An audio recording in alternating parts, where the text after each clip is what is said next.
Hello, everybody. I'm going to be talking to you about how to interpret the two tests that we took here at our school.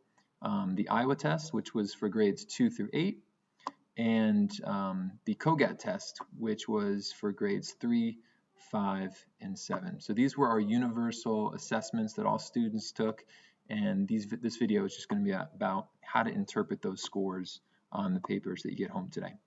So, the IOWA test for grades 2 through 8, it measures student achievement in core areas, reading, language, math, and also shows science and social studies.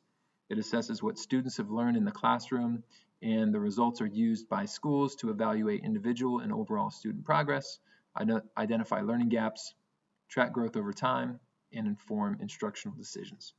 So the CogAT test, you can think of this almost more like an IQ test, okay? It measures a student's learned reasoning and problem-solving abilities in verbal, quantitative, and nonverbal areas. It assesses how a student thinks, learns, and solves general problems rather than focusing on specific academic knowledge. The test helps identify potential students for the gifted programs that might be offered, especially in high school, and provides insights into learning styles and can help teachers tailor their instruction. And we'll talk about that in a little bit. So let's start with the IOWA test and how to sort of interpret these results that you're getting back. So at the top here, it breaks down the different skills for reading, language arts, math, social studies, and science. So it gives you an NPR score. That's their national percentile rank. Okay, so for reading, this is a second grader. They're performing in the 63rd percentile. That means if 100 students took this test, this child would have done better than 63%, okay? And over here on the graph, it just shows you a visual of that. So when you're looking at this graph, you can think that some people think that 50% is sort of the average. In fact, anywhere between 25 and 75 is considered average. So if I look at the results here, this student is hitting the mark in the average range or above average in most categories, okay? Over 75 would be above average, and as I look here on this graph, it looks like the listening skills here, 7%. That means 93 out of 100 students would have performed better on that listening component of the test, okay? So if this was my child, I'd be reaching out to their teacher and just saying, what are you seeing in the classroom in terms of my child's listening skills? Are they paying attention? Do they seem like they understand directions when they're said aloud? If you're doing any oral reading, does it seem like they're paying attention? Does it seem like they're comprehending what you're saying? That kind of thing, okay? So moving down, oh, and last thing, core composite, this is sort of the average of your math, language arts, and reading scores. And then the complete composite, this is your average of all of these categories combined. Okay, so the complete composite is sort of like that big average of everything. Down here, as we get into these more specific skills for reading, we'll start there. Informational versus literary. Information reading, meaning basically nonfiction text, factual-based reading. Literary is more that narrative, story-based reading. So if I look here at the scores, I can see that this particular student's stronger in those the narrative story type reading than they are in the informational text.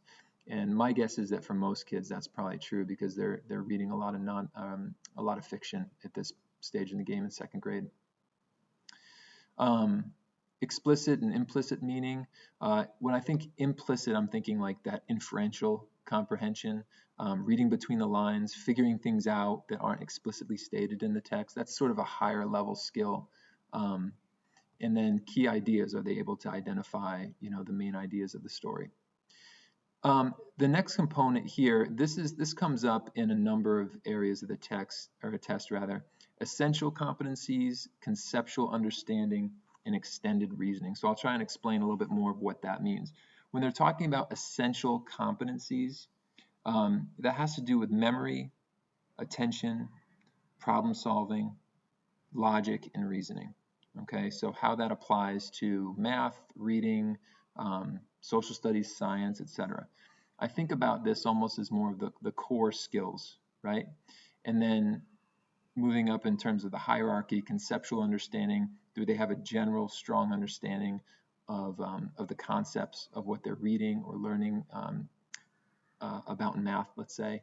And then extended reasoning, that has to do with your higher level skills, multiple step thinking, making connections, providing evidence for something, talking about strategies and planning. So those are sort of higher level skills. So you'll see those come up in different subjects here that are listed out, okay? This is an 8th grade version of the Iowa test results. So this 8th grader is performing above average in a lot of categories here. You can see here they're at that 51 percentile in reading. Their complete composite of everything combined is 85%, so that's really good. Down here, for 8th grade, there's just more things that they're assessed on. So we've got things like key ideas, author's craft. Author's craft has to do with the literary devices that the author uses in their writing. Things like metaphor, sensory details. So can kids pick up on those? Can they think like through the author's lens and identify what they use to sort of convey meaning in their writing? Again, here, essential competencies, conceptual understanding, extended reasoning. That's part of this reading score. The writing expression here, over here in science, it comes up as well as in social studies. So these graphs are really good at just being able to identify the standard deviations here. So, you know, this jumps out at me here. This essential competencies is low. Explicit meaning here is on the lower end. Extended reasoning for math. So if you have concerns and want sort of clarification from teachers on what they're seeing in these areas, you could send them an email and try and get some more info. All right, let's talk about the CogAT test. As I said, this is kind of more along the lines of an IQ test, and it was assessed for grades 3, 5, and 7 in addition to the Iowa test. So let's talk about that real quick. So at the top, you're going to see there are 3 components: verbal, quantitative, and nonverbal. All right, so let's talk about what those 3 things mean. For verbal, those are basically looking at things like word analogies. And these are, we see these on SAT and ACT type tests where it says like boy is to son as girl is to blank. And they have to be able to think, is it mom or is it daughter? The answer is daughter, okay? Fill in the blank type questions where there's a sentence and they have to figure out what word goes in the sentence in that missing spot. Also, word analogies where they have to be able to think about what the words mean and figure out what the next word would be in a series. So for example, if the words were run, dash, and bolt, okay, those are the 3 words, they'd have to look at the answer choices and figure out which word best corresponds with what those words mean. Is it walk, sprint, jump, play, or hop? So those 3 words, run, dash, and bolt, have to do with moving quickly, and so the best answer choice wouldn't be walk or play or hop, it'd be sprint, okay? So being able to think through those questions and figure out which word corresponds, that's what the verbal section is sort of measuring. Quantitative, those involve sort of the number sense, being able to identify number patterns. There's algebra questions. In this case, this is a 3rd grade assessment here of the data. So there's not that high level algebra that you'd see in 7th and 8th grade, but just basic algebraic concepts. Things where there's patterns in sequence with dots and so forth, and they have to continue that pattern. So that's all assessing the student's quantitative sense. And then for nonverbal, there's no numbers, There's no words involved in this section of the test. It's a lot of pattern manipulation and being able to identify, for example, imagine there's a piece of paper and you hole punch like a corner of the paper. So on the test, they show if that paper was folded in half, where would that hole punch end up? Where would that hole be? And then if you fold it again into like a quarter, where would the hole end up? So you have to kind of visualize and picture how the manipulation is kind of changing the shape of that hole. So that's one of them. Figure classification, where there's like a certain shape and you turn it, you kind of spin it on its axis, and being able to identify, like if you spin it a quarter turn and then a half turn, what would it look like? So that all has to do with the nonverbal assessments. So looking through the data here, standard age score, this is a little confusing. You'd think 94, that'd be a strong score, but if you look at the graph, the 94 isn't even getting to the midline.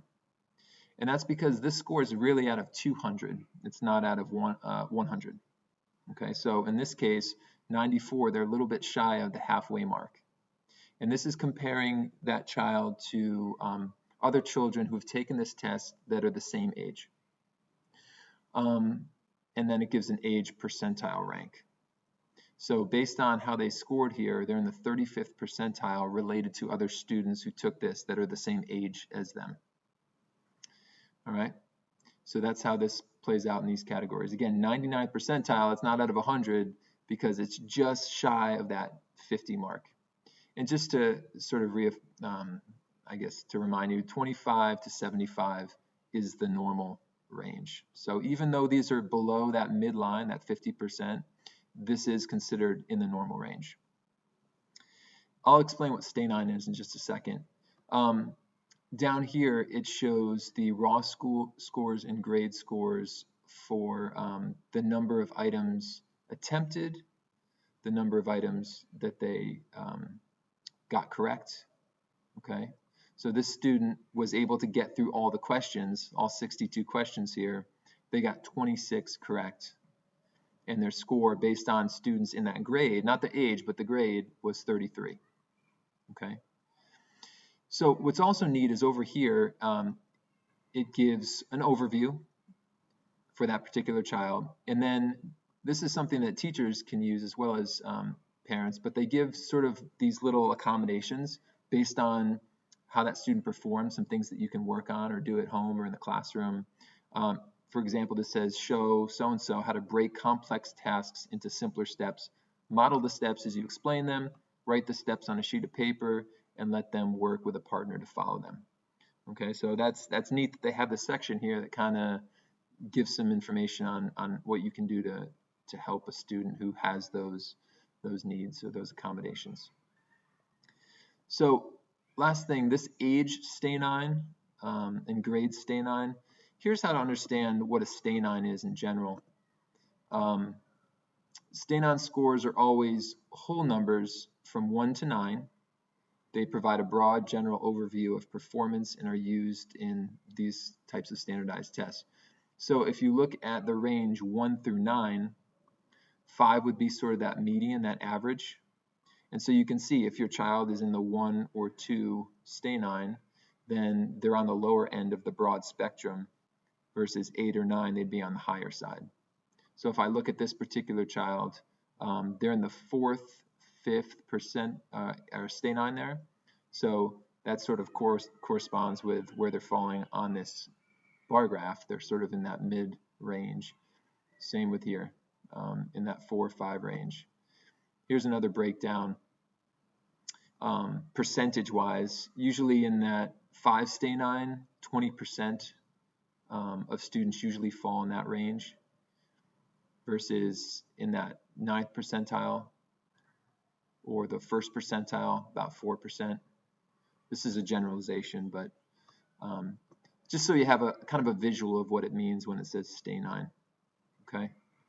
So again, This is just some basic information on how to interpret these IOWA tests and CogAT tests. There's lots of videos on YouTube. If this did not hit the mark for you, lots of videos on YouTube you can check out to get more information, and you can reach out to your child's teacher if you have any concerns based on what you're seeing, and they can give you some more information on kind of the classroom side and what they're seeing there.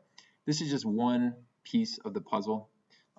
It's we can't place, this is as informative as this is, we can't put too much stock in it. A lot of it has to do with just kind of what teachers are seeing and comparing it to this data to form just a good holistic understanding of where your child's strengths and weaknesses lie.